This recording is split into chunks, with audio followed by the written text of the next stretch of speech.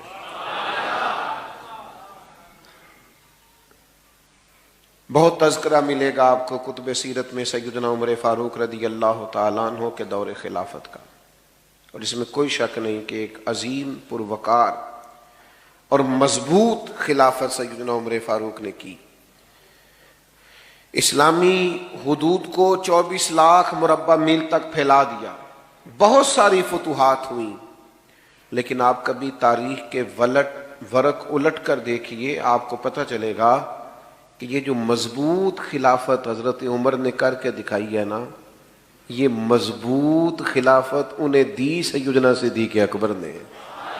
وہ جو فتنے سر اٹھا رہے تھے ان کا سر وقت پہ کچل دیا، جو پیچیدگیاں پیدا ہو رہی تھیں وہ ساری وقت پر سیدنا ابوبکر صدیق نے ختم کر دی، ایک بہترین نظام خلافت بنا کر جناب عمر کو دیا۔ اب انہوں نے چلانا تھا، انہوں نے بھی کمال کر کے چلایا۔ کچھ چیزوں میں بڑے ہی رسیلے تھے، سجیلے تھے سیدنا صدیق اکبر، بڑے سمجھدار تھے، معاملہ فہم تھے، چیزوں کو سمجھتے تھے۔ ایک تو لوگوں کا خیال ہے مال کمانا فن ہے، لوگ سائیڈ بزنس کرتے ہیں، دیکھتے ہیں کون کامیاب چل رہا ہے، اس سے جا کے گزارش کرتے ہیں کہ یار مجھے بھی شامل کر لیں، پھر دیکھتے ہیں آج کل کون سا کاروبار ٹھیک ہے، اس کاروبار میں شامل ہو جاتے ہیں۔ لوگوں کا خیال ہے پیسے کمانا فن ہے، لیکن بزرگ فرماتے ہیں کہ کمانا بھی فن ہے پر خرچ کرنا اس سے بڑا فن ہے، یعنی کہاں لگانا ہے، کس ترتیب سے لگانا ہے، بندہ کنجوسی سے بھی بچے اور اسراف بھی نہ ہو، اور وہ مال کو صحیح جگہ پہ خرچ کرنے میں کامیاب ہو جائے، یہ بھی فن۔ اور یہ بھی یاد رکھیے گا کہ آپ نے محنت سے کمایا ہے، آپ کے پاس حلال کا ہے، جائز ہے، ایک ایک روپیہ جائز ہے، پھر بھی مالک آپ نہیں، کیونکہ مالک ہوتے تو حساب تو نہ دینا پڑتا، مالکوں نے کبھی حساب نہیں دیا، لیکن یہ جو ہمارے پاس ہے ثم لتسألن یومئذ عن النعیم، ایک ایک نعمت کا سوال ہوگا۔ اور صحیح بخاری میں موجود ہے، حضور فرماتے ہیں قیامت میں اللہ یہ بھی پوچھے گا کمایا کہاں سے تھا، اور یہ کہاں کیا تھا، چونکہ ہم مالک حقیقی کمانے، میں نے کہا جائز طریقے سے کمانے کے بعد بھی ہم اس کے حقیقی مالک، چونکہ مالک اللہ ہے تو اللہ کی رضا کے مطابق خرچ کرنا پڑے گا۔ حضرت صدیق اکبر کا کمال یہ ہے کہ کمال طریقے سے کمایا، پر اس طرح خرچ کیا کہ خرچ کر کے اللہ کو بھی راضی کر لیا، اللہ کے رسول کو بھی راضی کر لیا۔ یہ بڑا کمال ہے۔ یہاں علماء تشریف فرما ہے، حضور کی خدمت میں ایک صحابی نے کہا تھا میں سارا ہی اللہ کی راہ میں مال خرچ کرنا چاہتا ہوں، تو نبی کریم نے منع کر دیا، میرے بچے کسی اور کی طرف دیکھتے رہے، سارا مال اللہ کے راستے میں خرچ کرنے سے من۔ حضرت ثابت بن قیس نے بھی کہا تو حضور نے منع کیا، حضرت کعب بن مالک نے بھی توبہ قبول ہونے پہ کہا تو حضور نے منع فرمایا، حضرت ابو لبابہ نے توبہ قبول ہونے پہ عرض کی حضور سارا خرچ کرنا ہے۔ چلیں جن کا مطالعہ زیادہ ہے وہ شاید کچھ اور نام بھی پیش کر سکیں، نبی کریم صلی اللہ تعالی علیہ وسلم نے کل مال، ایک موقع پہ حضرت سعد بن ابی وقاص نے بھی کہا تو فرمایا چوتھا حصہ دو، باقی اپنے بچوں کے لیے چھوڑ دو، وہ بعد میں کسی کے سامنے ہاتھ پھیلائیں تو یہ درست نہیں ہے۔ حضور سارا قبول نہیں فرماتے، منع فرما دیتے، قربان جائیں، یہ صدیق اکبر ہے، یہ اس طرح سے سارا لائے ہیں کہ کپڑے بھی اتار کے لے آئے، یہ سارا ہی لے آئے۔ باقیوں کے لیے قاعدہ یہ تھا کہ آپ چوتھا حصہ لائیے، 3 حصے گھر میں رکھیے، سارا نہ لائیے، قبول نہیں کیا جائے گا۔ لیکن یہ صدیق اکبر ہیں، لائے بھی سارا ہے، قبول بھی سارا ہی ہو گیا ہے۔ لٹایا راہ حق میں گھر کئی بار، 1-2 بار نہیں، لٹایا راہ حق میں گھر کئی بار، اس محبت سے کہ لٹ لٹ کر حسن گھر بن گیا صدیق اکبر کا۔ کئی ہزار دینار تھے گھر میں پڑے ہوئے، اور ہجرت کے لیے حضور کے ساتھ جانا ہے، تو ذرا انتظام کرنا دیکھیے۔ اپنے بیٹے سے کہا کہ سارا دن کفار کی باتوں پر نظر رکھنا، شام میں غار ثور میں آ کے بتانا۔ یہ انتظامات دیکھیے، یہ ہجرت ہو رہی ہے، یہ بظاہر ایمرجنسی ہے، یہ مشکل حالات ہیں۔ اس طرح کی مشکلات میں، اس طرح کی ایمرجنسی میں اس طرح کے انتظامات نہیں ہوتے۔ بیٹے سے کہا سارا دن خبر رکھنا اور رات کو آ کے غور ثور میں اطلاع دینا۔ غلام سے کہا کہ سارا دن بکریاں سائیڈوں پہ چرانا، شام ہو جائے تو ذرا غار کے قریب لے آنا، حضور کو تازہ دودھ ملنا چاہیے۔ بیٹی سے کہا کہ بیٹا شام ہو جائے، حاجی نا وہ چلے جاتے ہیں، کئی انتظامات کرتے ہیں، صبح 2-3 پانی کی بوتلیں ساتھ لیں اور ذرا جلدی جلدی گئے دھوپ نکلنے سے پہلے، اور جب غار ثور سے واپس آتے ہیں تو پھر وہ اپنی کرامات بھی سناتے ہیں کہ میں پہنچ گیا اور میں اتنے منٹ میں گیا اور میں اتنی جلدی۔ چلے اچھی بات ہے، آپ سنائیے، کوئی حرج نہیں۔ حالانکہ اب رستے بھی بن گئے اور رستے میں 2-4 جگہ سستانے کا بندوبست بھی ہے، کھانے پینے کا انتظام بھی ہے، آپ جا بھی رہے ہیں، آ بھی رہے ہیں۔ اس خاتون کا اندازہ کرتے ہیں جو رات کو جاتی تھی، لوگ سو جاتے جاتی تھی، اور اس طرح جاتی تھی کہ رستہ بھی نہیں تھا۔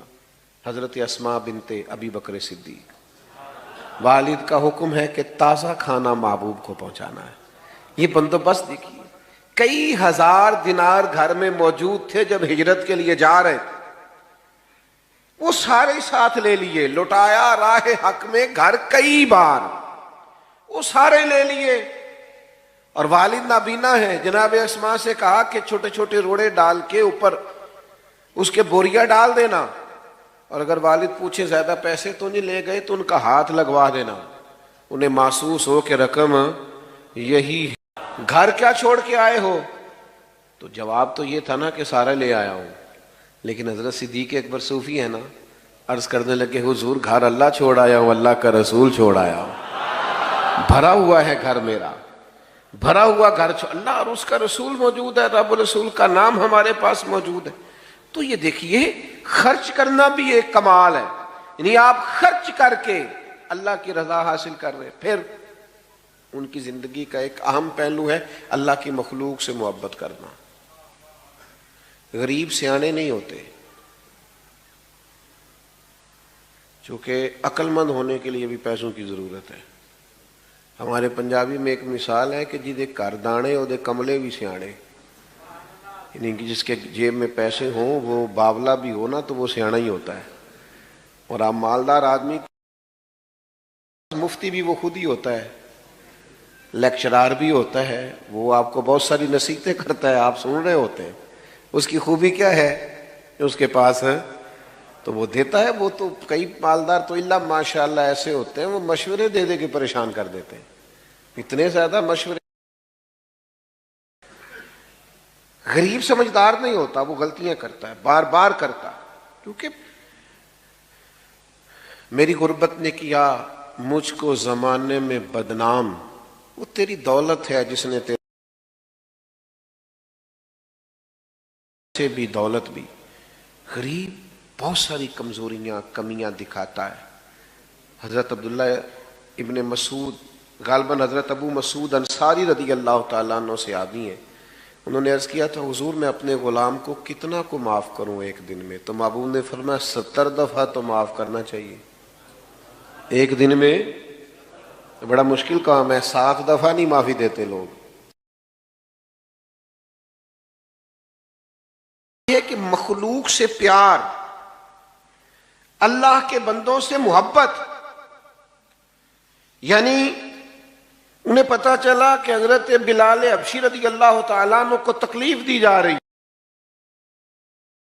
عجیب معاملہ تھا کہ ایک غلام کو آزاد کرنا اور اس طرح سے مہنگے داموں خریدنا اور آزاد کرنا، یہ بڑا انوکھا کام تھا۔ آپ قرآن مجید کا 30واں پارہ پڑھیے، کچھ لوگوں نے تو یہ کہنا شروع کر دیا تھا کہ ابو بکر صدیق پر کوئی احسان لگتا ہے بلال حبشی کا، ورنہ اتنے بڑے پیسے مفسرین نے لکھا ہے، لوگوں نے کہنا شروع کر دیا کہ اتنے سارے پیسے خرچ کر کے غلام کو آزاد کرانا سمجھ میں نہیں آتا، لگتا ہے ان پر کوئی احسان ہے۔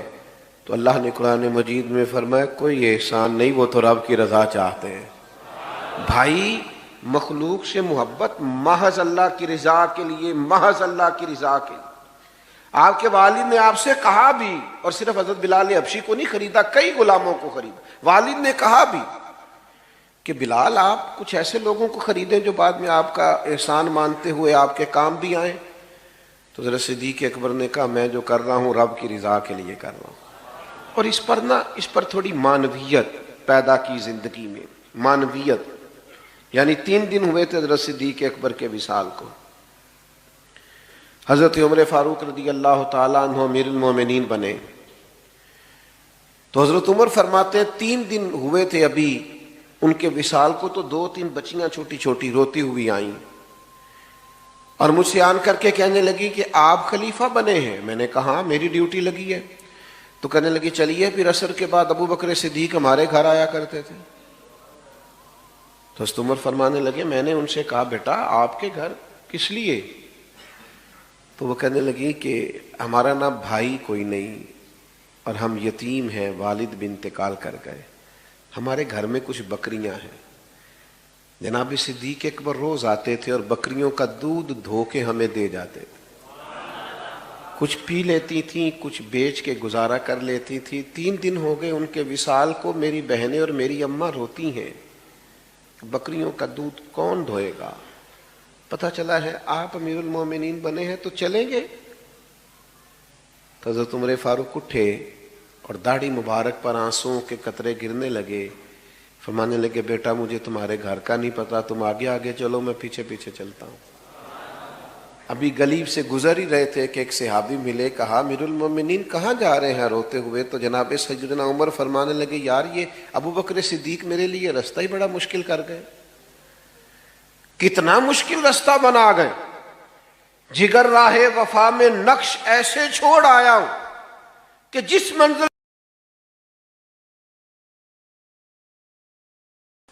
دیکھیے نا کس ترتیب سے مخلوق خدا کا پیار ہے کہ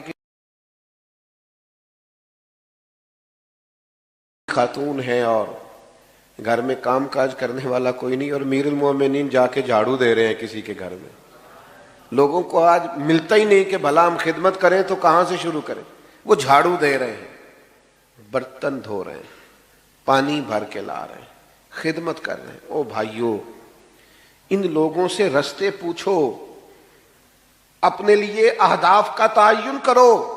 یہ کشادہ رستے دے رہے ہیں، غیر مبہم اور واضح رستے دے رہے ہیں، ہمیں بتا رہے ہیں کہ اس طرح کر کے آنا اللہ راضی ہو جائے گا، یہ رستہ ہے اس کے قرب کے پانے کا۔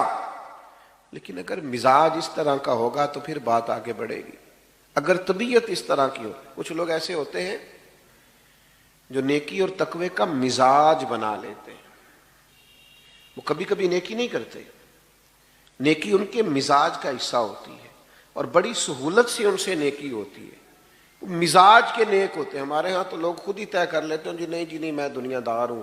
حضرت میں کیسے آپ کو بتاؤں، ہم دنیا دار لوگ ہیں۔ تو میں نے کہا دین میں تو کوئی دنیا داری نہیں، رزق حلال کمانا تو دین ہے۔ سچا تاجر تو قیامت کے دن نبیوں کے ساتھ ہوگا۔ آپ نے کس کو دنیا بنا لیا ہے؟ ہاں آپ بددیانتی نہ کیجیے، یہ دنیا داری ہے، جھوٹ نہ بولیے، یہ دنیا داری ہے، دھوکہ نہ دیجیے۔ یہ وہ چیزیں ہیں جو دنیا داری کے عرف میں آج کل غلط طریقہ اختیار کر کے کسی چیز کا حصول کرنا، یہ تو دنیا داری ہے۔ لیکن آپ سراپا نیکی بنیے، مزاج نیکی والا ہو، طبیعت نیکی والی ہو۔ نیکیاں تو ہر روز انسان کے پاس موجود ہوتی ہیں، دین نے تو ہر وقت خیر کرنے کا کہا ہے، نیکیوں میں ایک دوسرے سے سبقت لے جانے کا کہا ہے۔ مزاج نیکی کا ہو، طبیعت نیکی کی ہو، ارادہ نیکی کا ہو، حسن نیت کے ساتھ انسان آگے بڑھنا چاہتا ہو تو اس لیکن اگر ارادہ نہیں ہے، تو پھر ٹھیک ہے، لوگوں نے بعض نیکیاں بعض چیزیں اپنے حساب سے طے کر لی ہیں، وہ اپنے حساب سے نیکی کرتے رہتے ہیں، اپنی ترتیب کے حساب سے چلتے ہیں، ٹھیک ہے، آپ کیجئے اس کام کو، کوئی منع نہیں کرتا۔ اور بعض ایسی چیزوں کو بھی لوگ نیکی بناتے ہیں جس کو ترجیحاً بعد میں ہونا چاہیے تھا، اور ترجیح فرائض کو واجبات کو دینا چاہیے تھی۔ اپنے حساب سے لوگ نیکیوں کو طے کرتے ہیں، لیکن جن کا مزاج پرہیزگاری والا ہونا، یعنی حضور نے فرمایا، یہ دیکھیے گا ذرا، فرمایا جنازے میں شرکت کس کس نے کی ہے؟ تو حضرت صدیق اکبر عرض کرنے لگے، حضور آپ نے پوچھا ہے تو بتا دیتا ہوں، میں آج جنازے میں گیا تھا۔ بھئی آج مسکین کو کھانا کس کس نے کھلایا؟ یا رسول اللہ یہ توفیق بھی اللہ نے مجھے عطا کی ہے۔ حضور نے پوچھا آج نفلی روزہ کس کس نے رکھا ہے؟ تو حضرت صدیق اکبر عرض کرنے لگے، حضور آپ کے غلام کو اللہ نے توفیق عطا فرمائی۔ آپ بات کو سمجھیں۔ اس کے لیے وہ بہت سارے لوگ کہتے ہیں میں نیک بننا چاہتا ہوں، تو میں کہتا ہوں کہ یہ تو اللہ نے آپ کی فطرت میں رکھ دیا، نیکی کیا ہے؟ مجھے بتائیے، نماز فرض ہے، اس کے لیے پی ایچ ڈی کرنے کی ضرورت ہے؟ سب کو پتہ ہے فرض ہے۔ ماں باپ کے ساتھ نیکی کرنی ہے، اس کے لیے کیا ماسٹر کی ڈگری ہونا ضروری ہے؟ سب کو پتہ نہیں۔ حلال حرام کی طبیعت تو تمیز تو انسان کے مزاج میں ہوتی ہے، اس کے لیے آپ کا ایم فل کا اسکالر ہونا ضروری نہیں۔ آپ کو پتہ ہے میں جاب کر رہا ہوں، اس میں یہ چیز میرے لیے حلال ہے اور یہ میرے لیے پتہ ہوتا ہے کہ نہیں ہوتا؟ تو بھئی آنکھوں میں پٹھی باندھ لینا، جھوٹی تسلیاں دینا، اپنے آپ کو دیتے رہے، گزارا کرتے رہے۔ ہر آدمی نے اپنے آپ کو مطمئن کرنے کے لیے کوئی نہ کوئی دلیل رکھی ہوتی ہے، رکھیں، لیکن نیکی کا مزاج انسان کی فطرت میں شامل ہوتا ہے، وہ نیکی کرے۔ یا رسول اللہ میں نے نفلی روزہ بھی رکھا ہے، مسکین کو کھانا ہے، جنازہ بھی پڑھا ہے۔ تو بھائی جناب صدیق اکبر کی سیرت سے سیکھیے، مال کے خرچ کرنے کا کمال اپنی زندگی میں پیدا کیجیے، خرچ کرنے کا فن اپنی زندگی میں۔ مجھ سے ناراض نہ ہونا، ہمارے ہاں نا والدین پر خرچ کر کے بھی لوگ بتا رہے ہوتے ہیں کہ ابا جی کو آج میں نے کرایا، تو بھئی آپ کے ابا جی تھے، آپ نہیں کرانا تھا؟ بات سمجھ رہے ہیں؟ یہ بتانے والی بات ہے۔ ابا جی آپ کے ہیں تو کس نے کرانا تھا؟ نوجوان نے عرض کی، یا رسول اللہ مجھ سے میرے والد میرا مال مانگتے ہیں۔ تو شارحین حدیث نے لکھا ہے یہ وراثت کا مال نہیں تھا، اس کا اپنا کمایا ہوا۔ ابا جی مانگتے ہیں، تو حضور نے جواب کیا دیا؟ فرمایا تو بھی اپنے باپ کا ہے، تیرا مال بھی تیرے باپ کا ہے، مانگنے کی کیا بات ہوئی؟ تو خرچ کرنے کا فن زندگی میں سیکھیے کہ اگر آپ تھوڑا سا خرچ کر کے ماں باپ کو راضی کر سکتے ہیں، آپ اللہ کی مخلوق کی خدمت کر سکتے ہیں، تو اس فن کو سیکھیے، اس پر عمل کیجیے۔ اور دوسرا میرے عزیز، مخلوق خدا سے خدمت کیجیے تو اللہ کی رضا کے لیے۔ بندوں کے شکریہ کا مزاج ان کے لیے تو ظاہر ہے اور طرح کا لوگوں کا